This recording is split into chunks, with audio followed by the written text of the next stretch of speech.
Let's break down the astrological symbolism of the movie 28 Years Later. The British occultist Aleister Crowley describes human spiritual evolution as occurring in three major stages, each marked by the worship of different archetypes: the mother, the father, and the child. The first, the Aeon of Isis, centers around matriarchal communities built on collectivism and imitation of natural cycles. This brings us to the sign of Cancer. Cancer season begins on June 21st, the day of the summer solstice, one day before the movie's release date. Why is it important? The sign of Cancer is ruled by the moon. In astrology, the moon rules over the homeland, nurture, security, and the archetype of the mother. A branch of astrology known as medical astrology connects signs, planets, and houses to different body parts and health issues. It defines the sign of Cancer as ruling over the female reproductive system, the lymphatic system, and the limbic system, the part of the brain responsible for processing memories. But now let's look at the movie.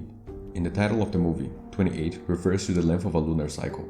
During his first trip to the mainland, Spike and his father leave the island through a bridge. The access to it is dependent on the tides, a phenomenon controlled by the moon. Early in the trip, we see a young infected, highlighting the infected's newly acquired ability to reproduce.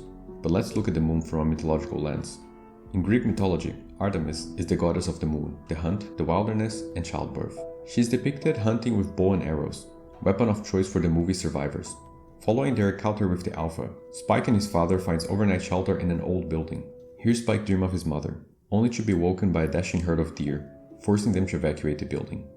The deer is the patron animal of the goddess Artemis. The Alpha chases Spike and his father all the way back to the island. At the gates, both are first stopped by a woman from the island's leadership council. Later, during their welcome celebration, a painting of Queen Elizabeth is shown in the background. Both the painting and the woman are symbols of a society governed by matriarchal authority. We reconnect with Isla, the protagonist's mother, who suffered from episodes of memory loss. To find a cure, Spike decides to take her to the mainland to seek treatment from a character known as Dr. Kelson.